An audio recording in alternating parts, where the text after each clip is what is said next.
दोस्तों नमस्कार। बिगड़ते हालात और कहाँ जाएंगे ये हालात समझ में नहीं आता। ये गवर्नमेंट कैसे इस देश को पार पाएगी। कोरोना महामारी के चलते देश का बंटाधार हुआ, दुनिया का हुआ है, इसमें कोई दो राय की बात नहीं है, लेकिन भारत का कुछ ज़्यादा ही हुआ है। हम बात करें डाटा के साथ, आज बात करेंगे 2021 में अगर बात करें वैक्सीन आ भी जाए तो हालात सुधर पाएंगे या नहीं सुधर पाएंगे।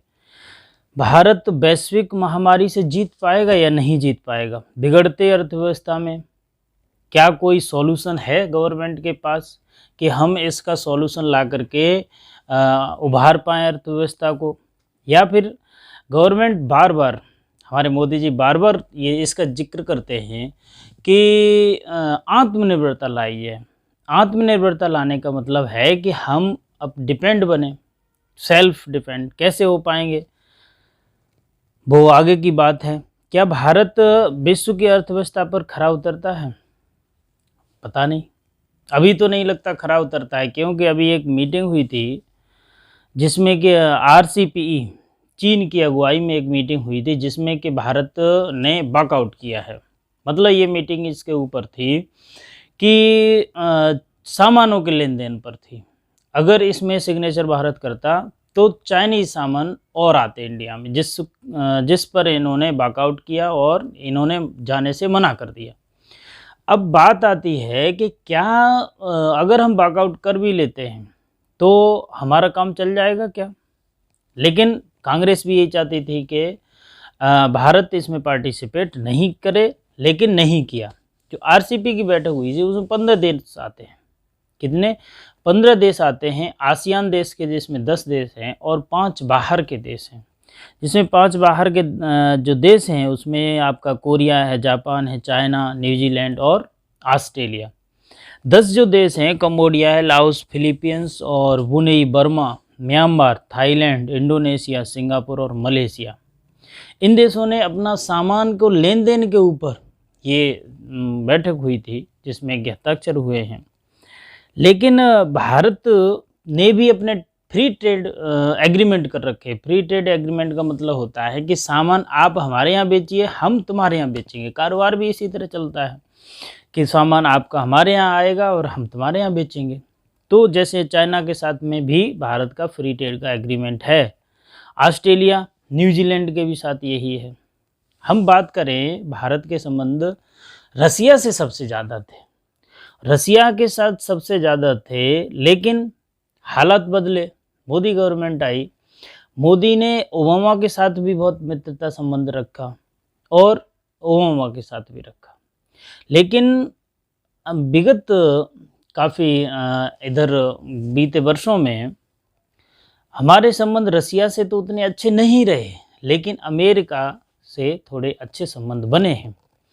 ट्रंप से भी दोस्ती हुई है, लेकिन ट्रंप ने भारत को दिया कम, नुकसान भी करते हैं। उन्होंने तो मतलब ब्लैक लिस्ट करके भी एक बार ये इस तरह से बोला था कि भारत जो है वो मतलब ज़्यादा चाहता है, जिसमें बीच में झगड़ा हुआ होगा, आपको याद होगा शायद।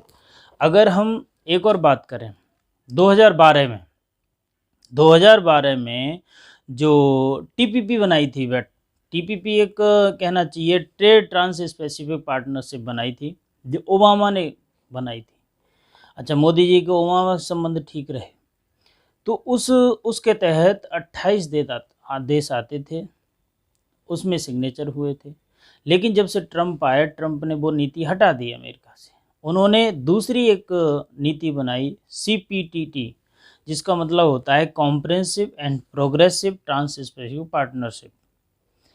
अब भारत चाइना के साथ में संबंध, अब क्योंकि अमेरिका में चुनाव हो गए, चुनाव के साथ में अब बाइडेन जीतने वाले हैं, जीत ही गए, और 2021 में आकर के जनवरी में उनका कहना चाहिए राष्ट्रपति बन जाएंगे। तो अब समस्या खड़ी हो रही है कि क्या संबंध जैसे पहले थे अमेरिका से वैसे रह पाएंगे? मुश्किलें के हालत पैदा तो नहीं हो जाएंगे?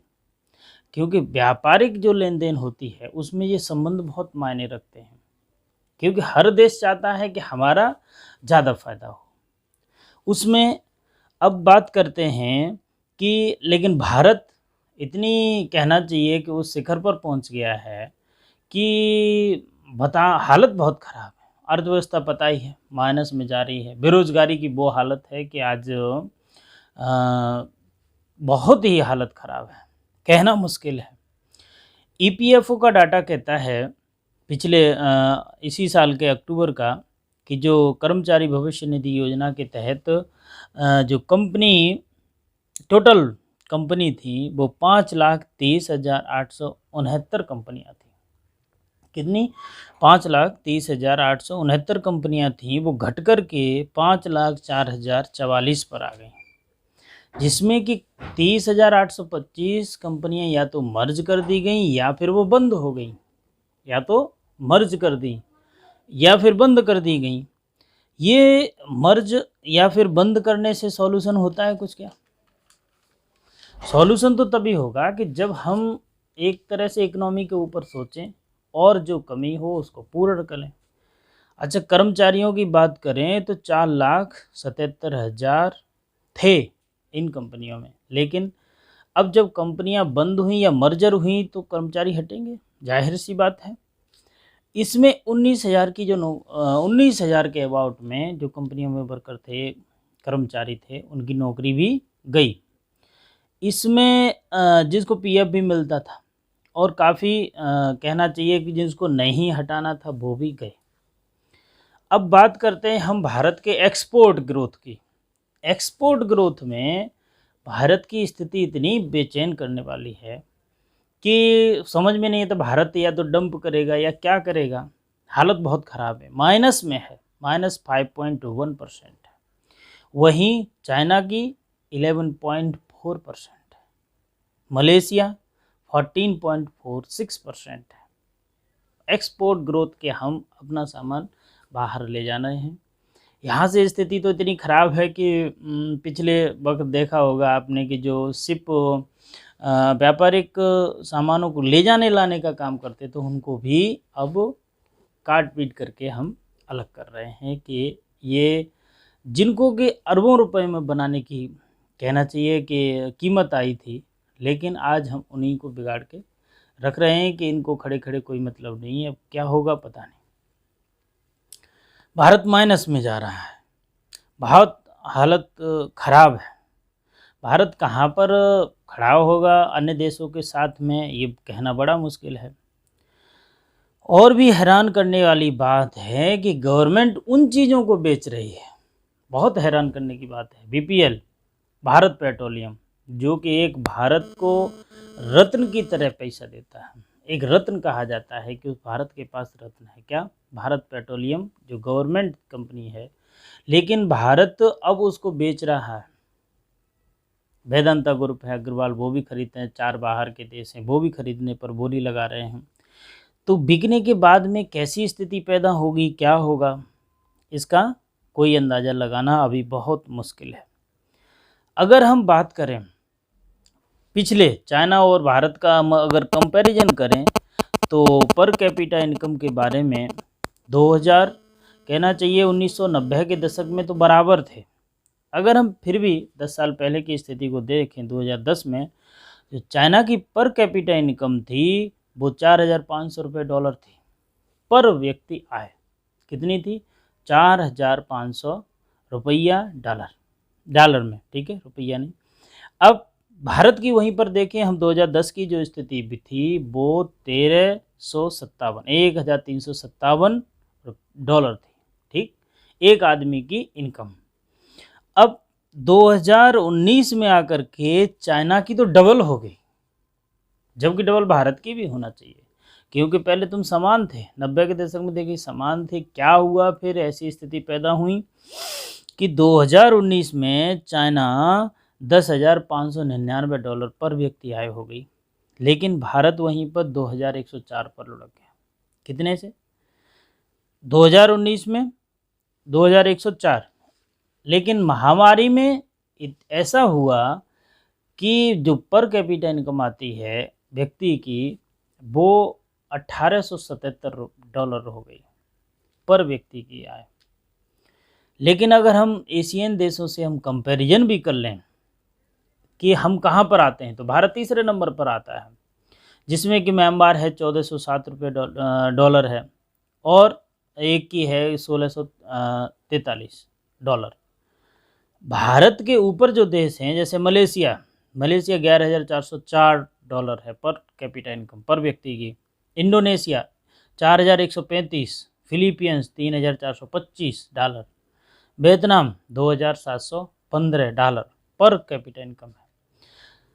अब भारत कहना चाहिए कि कहाँ पर कैसे इनकम बढ़ाएगा, क्या करेगा, क्या नहीं करेगा। अभी तो हालत तो ऐसे कुछ दिखाई नहीं देते कि कुछ कर पाएगा, नहीं कर पाएगा।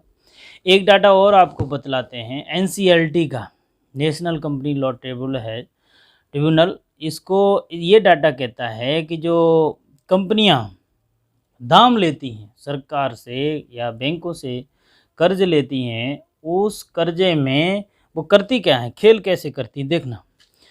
अब जैसे कि हम बात करें जिसमें कि 40,000 से 50,000 करोड़ के बीच में जिसने पैसा लिया था, जिसमें दो खास ग्रुप आते हैं, एक भूषण स्टील और एक लैम्पो ग्रुप, जिन्हें 40 से 50,000 करोड़ रुपया क्या लिया था, लोन के तौर पर लिया था। अब एक है कि जिसमें कि 30 से 40,000 रुपया लिया था, जैसे एसआर स्टील है और भूषण पावर है, उन्होंने भी ले रखा। और 20 से 30,000 करोड़ रुपया जिन्होंने लिया है, इसमें मेन आते हैं आलोक इंडस्ट्री है, और भी हैं बहुत। 10 से 20,000 करोड़ रुपए लिया, उसमें एम टेक ऑटो लिमिटेड आती है और मोनोट इस्पात लिमिटेड आती है। अगर हम बात करें 10,000 करोड़ की, जिसमें जेपी ग्रुप है, 5 से 10,000 में एवीजी शिपयार्ड है। इन सब का हम जिक्र क्यों कर रहे हैं? आखिर जिक्र इसीलिए क्योंकि इंडस्ट्री हमने रुपया जैसे लिया 40 से 50,000, लेकिन हमारी इंडस्ट्री बनके कितने में तैयार हुई।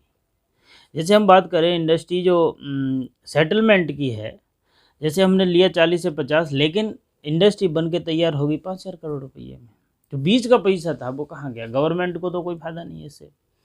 इसका जो फ़ायदा होता है वो बीच के बिचौलियों को, जिसने दिया पैसा, कुछ उसने खाया और कुछ लेने वाले तो रखते ही हैं।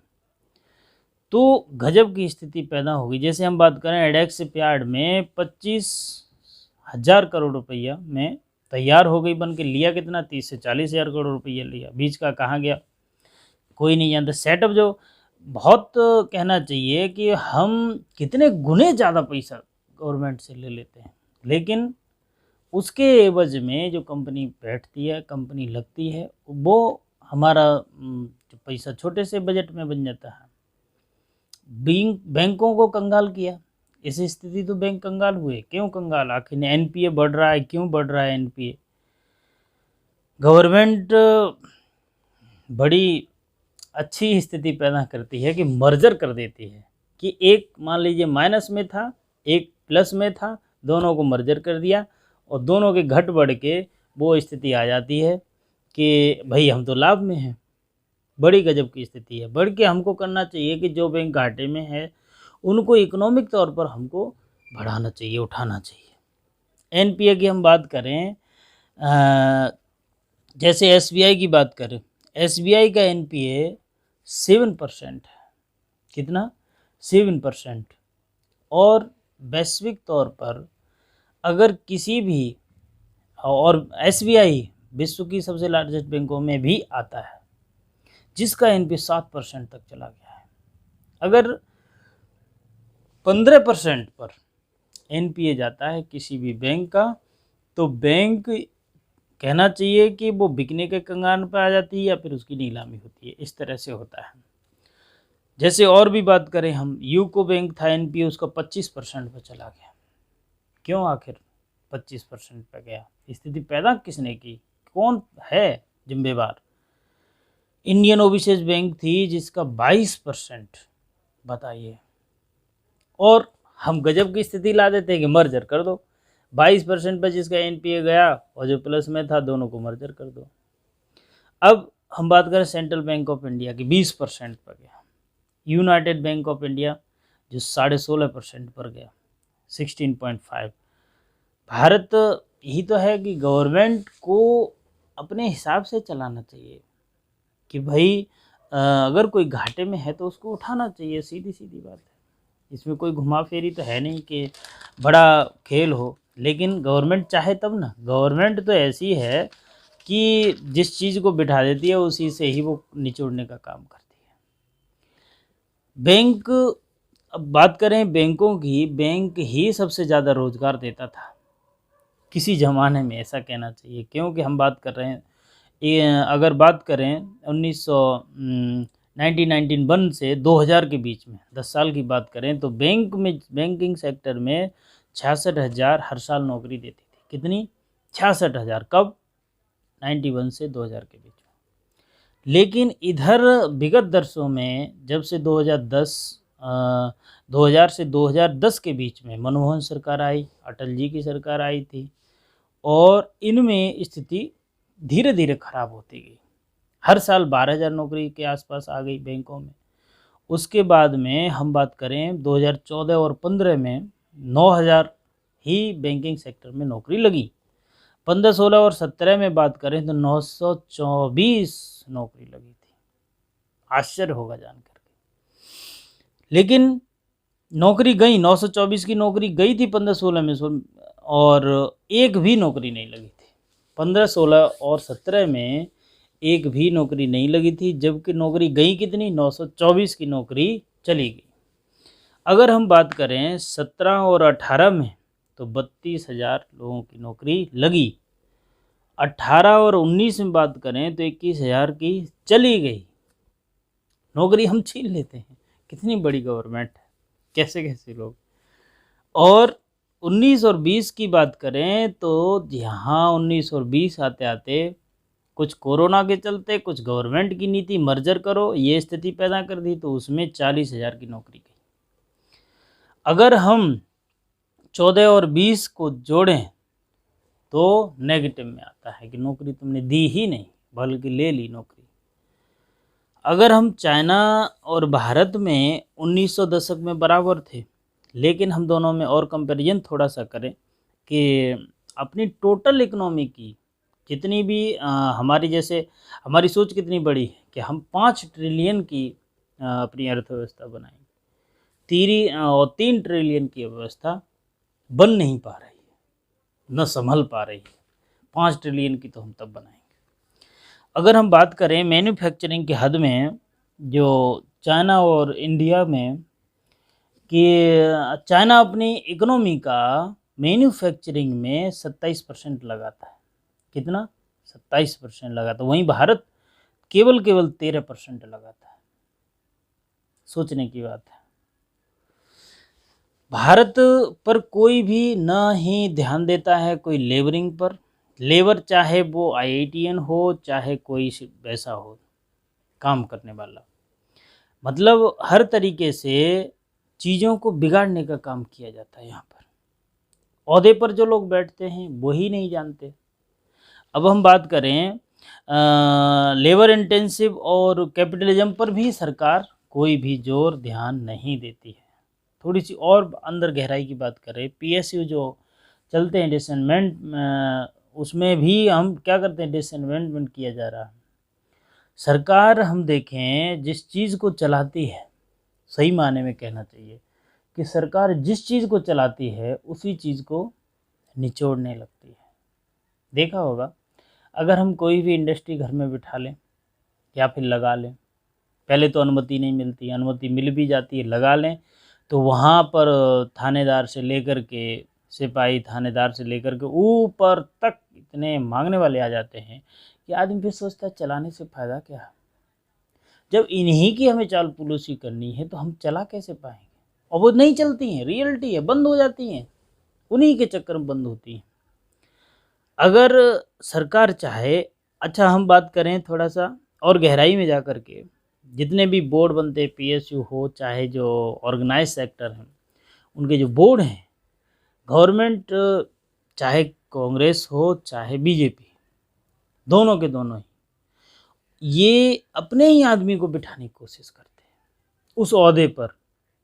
अच्छा, ओहदे वाले बैठने वाला ये न जानता है कि इकोनॉमी क्या होती है, अर्थव्यवस्था क्या होती है, इसको कैसे चलाना है, कैसे नहीं चलाना है, ये ज्ञान है ही नहीं उसको। बस बिठा दिया जिससे कि वो गवर्नमेंट की चापलूसी करेगा और गवर्नमेंट जब चाहेगी कितना चाहिए वो इकट्ठा करके दे देगा। यही गवर्नमेंट चाहती है। समझ लीजिए कि ऐसी स्थिति पैदा होती जा रही है, जैसे कहना चाहिए एनार्किज्म की स्थिति पैदा होती जा रही है। अगर कोई डेवलप वही है कि डेवलपमेंट करता है तो उसमें गवर्नमेंट सहायक की बजाय लूटखोरी, अंदर से लूटखोरी करवाती है। जैसे कि यहाँ पर एक पॉइंट मैंने कहीं देखा पढ़ा कि धीरूभाई अंबानी कहा करते थे कि अगर सरकार से कोई काम कराना है या फिर किसी और काम कराना है तो वो कहते थे कि मेरे हाथ में 2 तरह के जूते रहते हैं, एक सोने का और एक चांदी का। मुझे जिस जूते की जहाँ ज़रूरत पड़ती है वो जूता वहाँ लगा देता हूँ, मेरा काम बन जाता है। बताइए, और वो सच है, रियलिटी है। राजनीति तो कहना चाहिए कि एक ऐसा समुद्र है जिसमें आप जितना डालो वो दुगना देती है राजनीति।